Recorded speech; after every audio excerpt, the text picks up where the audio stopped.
যে বয়সে মানুষের যৌবনের চাহিদা অন্যায়ভাবে মেটাবার জন্য ছেলেমেয়েরা প্রতিযোগিতায় নেমে যায়, ওই বয়সে এই তরুণরা এমন একটা কাজ করলো, পৃথিবীর ইতিহাসে কিয়ামত পর্যন্ত তাদের নাম সোনার অক্ষরে লেখা রয়ে যাবে।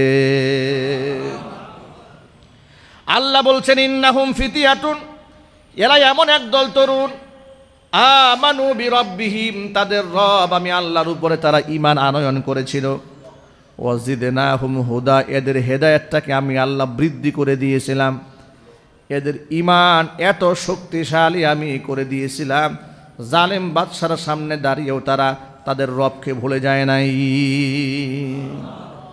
তৎকালীন যুগের বাদশা ছিল জালেম এবং মুশরিক, অগ্নি পূজারী, মূর্তি পূজারী। পৃথিবীতে আছেন এমন শাসক? গোমূত্র পানকারী শাসক নাই? গোবর দিয়া হাত মুখ ধৌত করে এমন লোক নাই সমাজে? আগুনের পূজা করে আছে না নাই? বাছুরের পূজা করে আছে না নাই? আছে। তৎকালীন যুগের এইরকম একটা শাসক ছিল, যিনি নিজে অন্যায় করতেন, শিরিক করতেন, এলাকার মানুষদেরকে শিরিক করতে বাধ্য করতেন। কিন্তু আশ্চর্যের ব্যাপার হচ্ছে, তারই এলাকায়, তারই সাম্রাজ্যের ভিতরে, তার যে এলাকার মধ্যে আধিপত্য বিস্তার করে বসেছিল, সেখানে একদল তরুণ ইয়াং, বিবাহ শাদী করেন নাই, অবিবাহিত, এই ছেলেগুলা আল্লাহর উপরে এমন দৃঢ় ঈমান আনয়ন করেছে, তারা বলে বেড়াতো যে আমরা কখনোই মূর্তির সামনে সেজদা দেব না, আমরা ঈমান আনি আল্লাহর উপরে। এই কথাটা সাম্রাজ্যের বিভিন্ন জায়গায়, বিভিন্ন মহলাতে ছড়াইয়ে পড়ল। ছড়াইয়ে পড়ার পরে বাদশাহ এই বিষয়টি নিশ্চিত হওয়ার জন্য এই তরুণদেরকে তার বাড়িতে দাওয়াত ডেকেছে, সিংহাসনের সামনে এদেরকে সিরিয়ালে দাঁড় করিয়েছে। বাদশাহ এমনই জালেম, তার মতের বিরুদ্ধে গেলেই সে কল্লা উড়াই ফেলত। ছোটখাটো জালেম না, মোটামুটি আমাদের দেশের স্বৈরাচারী হাসিনার মতোই ধরেন আর কি। মানে মতের বিরুদ্ধে গেলেই তো হয়তো আপনি গুম হবেন, না হয় খুন হবেন, না হয় আপনি জঙ্গিবাদ হবেন, না হয় আপনি রাজাকার হবেন, না হয় আপনি মৌলবাদ হবেন, কিছু একটা হবেন। মানে কিছু না হওয়ার কোনো সুযোগ নাই, আপনাকে কিছু হতেই হবে। কথা বলেন ঠিক কিনা বলেন? এগুলা হচ্ছে সেই তৎকালীন যুগের ফেরাউন, নমরুদের নাতিপুতিদের লাইট ভার্সনেরা। বাদশার সামনে দাঁড়িয়ে আছি, এই সমস্ত জালেমদের সামনে দাঁড়িয়ে দেখবেন বাংলাদেশের বাম, রাম এবং তথাকথিত সুশীলরা তেল মারতে মারতে তেলের ডিব্বা, তেলের খড়ি শেষ করে ফেলেছে। ঠিক কিনা বলেন? ওই যে একটাকে উপদেষ্টা বানানো হয়েছে না, কি নাম, ফারুকি। এই ফারুকিকে যখন বলা হলো যে আপনি তো এক সময় তৈলমর্দন করতেন, সে কি জবাব দিয়েছে শুনেন। সে বলতো, দেখেন আমরা প্রচণ্ড চাপে থাকতাম, একটা পুরুষ যদি বিপক্ষে করতাম, আবার 5টা পক্ষে দিয়ে আমরা পিঠ বাঁচাইতাম। দেখেছেন এইরকম লোক কেমনে উপদেষ্টা হয়, আমার তো মাথায় ধরে না। জুলাই আগস্টের বিপ্লবের চেতনাই হলো তৈলবাদী, তৈলমর্দনকারী এমন একটাও এদেশের স্বাধীনতা প্রকৃত অর্থে চায় নাই। কথা বলেন? তারা নিজেরা বলে যে আমরা জুলুমের ভয়ে এগুলা করতাম। প্রকৃত ঈমানদার যারা, তারা জালেমের জুলুমকে উপেক্ষা করে না। নবী করিম সাল্লাল্লাহু আলাইহি ওয়াসাল্লাম এই ব্যাপারে কি বলেছেন শুনেন। হুজুর বলেছেন, আফদলুল জিহাদ, পৃথিবীর শ্রেষ্ঠ জিহাদ হচ্ছে কালিমাতু হাক্কিন ইনদা সুলতানিন জায়ের।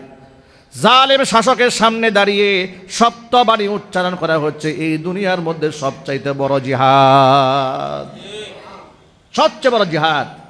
এই বাচ্চাগুলাকে জালেমের সামনে দাঁড় করে দেওয়া হয়েছে। তরুণদেরকে বাচ্চা বলল, আচ্ছা তরুণেরা, আমি শুনতে পেলাম তোমরা নাকি আমাদের প্রভুতে বিশ্বাস করো না।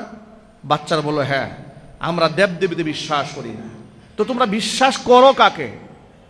আমরা আল্লাহকে বিশ্বাস করি, যিনি আসমান এবং জমিনের প্রতিপালক। তো তোমরা আমাদের মূর্তিগুলোকে ডাকতে সমস্যা কি? তারা বলছে, লান নাদউ মিন দুনিহি ইলাহান, কশ্চিন কালে কোনো ক্রমেই আল্লাহ ছাড়া কাউকে আমরা রব হিসেবে ডাক দেব না। আল্লাহু আকবার বলেন। আচ্ছা, এমন একজন স্বৈরাচারী, এমন একজন জালেম, ফ্যাসিস্ট, অমানুষ তাগুতের সামনে দাঁড়িয়ে এমন শক্ত কথা বলার জন্য ছোটখাটো ঈমান হলেই চলবে নাকি? আল্লাহ পাক তাদের ইমানের প্রশংসা করেছেন কোরআনে, চিৎকার দিয়ে এখন আল্লাহু আকবার। এবার আল্লাহর ভাষায় শোনায় আল্লাহ কি বলেছেন। আল্লাহ পাক বলেন, ওয়ারাবাতনা আলা কুলুবিহিম ইয কামু ফাকালু রাব্বুনা রাব্বুস সামাওয়াতি ওয়াল আরদি লান নাদউয়া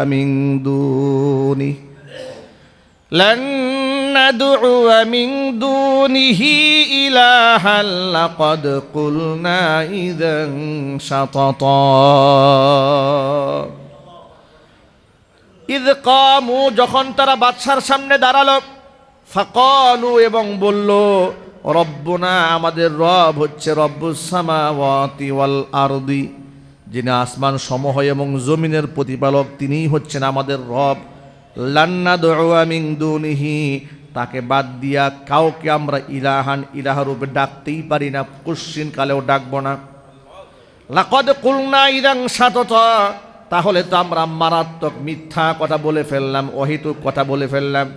কারণ রব বাদে আর কাউকে রব বলা যাবে না, যদি বলি সেটা হয়ে যাবে মিথ্যা।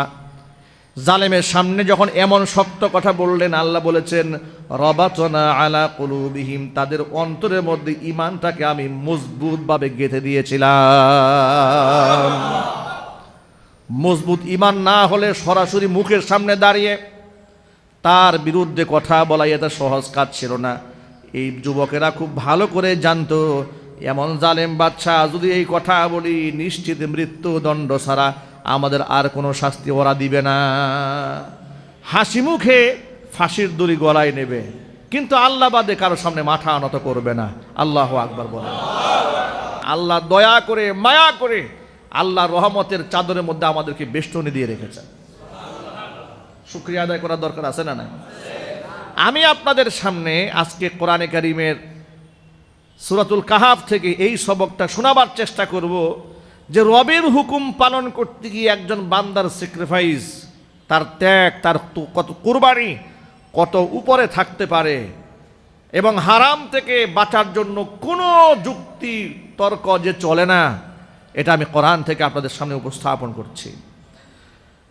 এই ঘটনা উল্লেখ করার আগে আল্লাহর নবী কি আল্লাহ সুবহানাহু ওয়া তাআলা নিজে বললেন, ও আমার হাবিব, আম হাসিবতা আন্না আসহাবাল কাহফি ওয়ার রাকিমি কানু মিন আয়াতিনা আজাবা।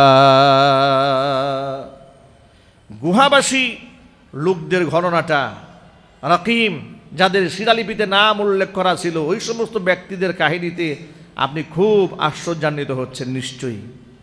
এটা একটা আশ্চর্য হওয়ার মতো এই ঘটনা। হে রাসূল, এই ঘটনা নিয়ে নানান কথা সমাজে প্রচলিত আছে, কিন্তু আজকে আমি আপনাকে নাহনু নাকুসু আলাইকা নাবাআহুম বিল হক, প্রকৃত সত্য আসলে কি হয়েছিল সেদিন ইতিহাস আমি আপনাকে শোনাচ্ছি। চিৎকার দেখুন আল্লাহু আকবার। কে বলছেন বলেন তো? আল্লাহ বলছেন, নাহনু নাকুসু আলাইকা, হে রাসূল, আমি আপনার সামনে কিচ্ছা বর্ণনা করছি। নাবাহুম, ওদের ঘটনা। কাদের? যারা পাহাড়ের গুহায় আশ্রয় গ্রহণ করেছিল, তাদের আসল কাহিনী কি হয়েছিল আমি আল্লাহ আপনার কাছে বর্ণনা করছি। আপনি মনোযোগ সহকারে শুনুন। ইন্নাহুম ফিতিয়াতুন, তারা ছিল একদল তরুণ।